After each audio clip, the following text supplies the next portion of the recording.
परम श्रद्धास्पद आचार्य प्रवर के चरणों में अभिवंदना। आदरास्पद साधु साध्वी वृंद, उपस्थित धर्म परिवार, परम पूज्य आचार्यवर कांठा प्रदेश की यात्रा कर रहे हैं और इस यात्रा के दौरान आज सोजत रोड में आचार्यवर का शुभागमन हुआ है। संयोजक महोदय ने आचार्यवर के संदर्भ में चर्चा की और मैं चर्चा करना चाहूंगी आचार्य भिक्षु के संदर्भ में। यह सोजत रोड वही है जिस सोजत रोड पर मुनि भिक्षु ने एक चातुर्मास व्यतीत किया था और उसके बाद जब वे आचार्य बन चुके थे, आचार्य बनने के बाद भी आचार्य भिक्षु ने यहाँ पर एक चातुर्मास किया था। जिस प्रदेश में आचार्य भिक्षु ने विहरण किया था उसी प्रदेश में परम पूज्य आचार्यवर पधारे हैं और उसी प्रांत की, उसी क्षेत्र की यात्रा कर रहे हैं।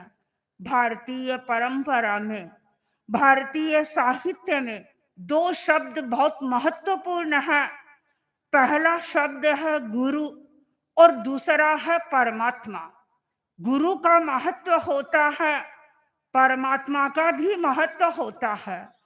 व्यक्ति चाहता है मैं परमात्मा बनूं, मैं अपने लक्ष्य को प्राप्त करूं, मैं अपनी आत्मा का साक्षात्कार करूं, पर वह परमात्मा को कैसे प्राप्त करेगा?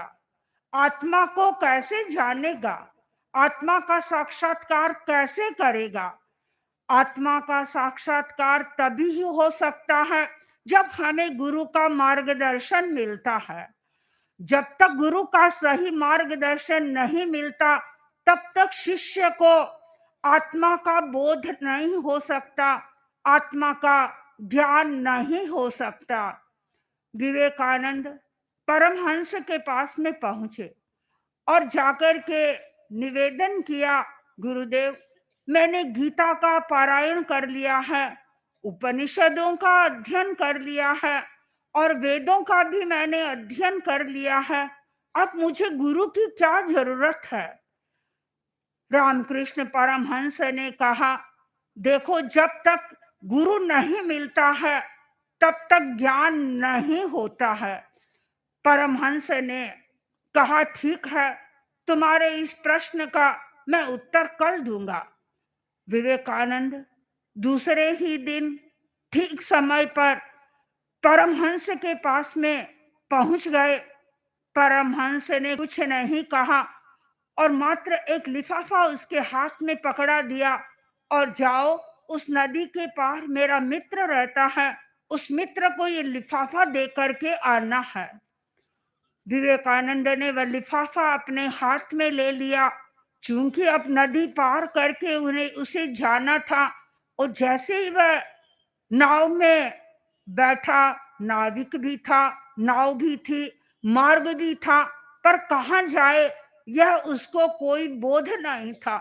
मन में तर्क पैदा हुआ कि मैं कैसे जाऊं, किसके पास जाऊं, किस गांव में जाऊं, मुझे कौन रास्ता बताने वाला होगा।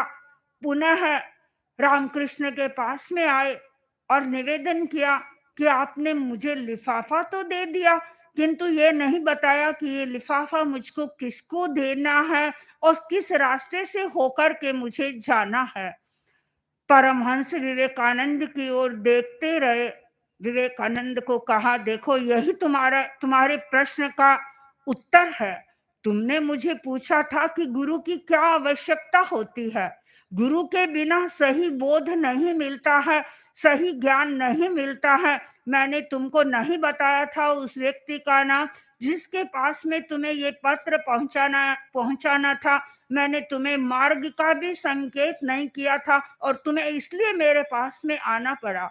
अब विवेकानंद समझ गए कि सचमुच में यदि मुझे आगे बढ़ना है तो गुरु के मार्गदर्शन की आवश्यकता होगी और जिस व्यक्ति को गुरु का मार्गदर्शन उपलब्ध हो जाता है, वह व्यक्ति आगे बढ़ता है, और जिसको वह मार्गदर्शन प्राप्त नहीं होता है, वह व्यक्ति अपने जीवन में विकास नहीं कर सकता। हम देख रहे हैं तेरा पंथ की परंपरा को, तेरा पंथ की परंपरा में हमें गुरु प्राप्त हुए आचार्य भिक्षु के रूप में। वे हमारे तेरा पंथ के आद्य प्रवर्तक थे, और एक लंबी गुरुओं की परंपरा चली आ रही है। आगे से आगे अपने गुरुओं से उत्तरवर्ती आचार्य पूर्ववर्ती आचार्यों से मार्गदर्शन प्राप्त कर रहा है, ज्ञान प्राप्त कर रहा है, मार्ग प्राप्त कर रहा है। और जब व्यक्ति को मार्ग मिल जाता है, लक्ष्य मिल जाता है, तब व्यक्ति उस दिशा में अपने चरण आगे बढ़ा देता है। और जब व्यक्ति अपने चरण को आगे बढ़ा देता है, तो उसे फिर मंजिल भी प्राप्त हो जाती है। सोजत रोड के प्रवासी, यहाँ रहने वाले लोग प्रसन्नता का अनुभव कर रहे हैं कि आज ऐसे श्रुतधर कीर्तिधर आचार्य का यहाँ पर शुभागमन हुआ है, और सब आचार्य वर्ग के दर्शन को प्राप्त करके खुश हो रहे हैं, प्रसन्न हो रहे हैं। और सबके पांव धरती पर नहीं टिक रहे हैं। चारों ओर हम जब आए थे, रास्ते में लोगों के उत्साह को देख रहे थे, किस प्रकार चारों ओर से भीड़ उमड़ रही थी। ये भीड़ क्यों उमड़ी है? यह भीड़ इसीलिए उमड़ी है कि वे सब आचार्य वर्ग से मार्गदर्शन प्राप्त करना चाहते हैं, आचार्य वर्ग से मार्ग प्राप्त करना चाहते हैं, अपने लक्ष्य का बोध करना चाहते हैं। मैं यही मंगल कामना करती हूँ कि हमारे श्रावक लोग जितने भी यहाँ आए हैं, वे आचार्य वर्ग से सही मार्ग जाने, मार्ग तक पहुंचने का रास्ता जाने, और अपने मंजिल को प्राप्त करें। ओम।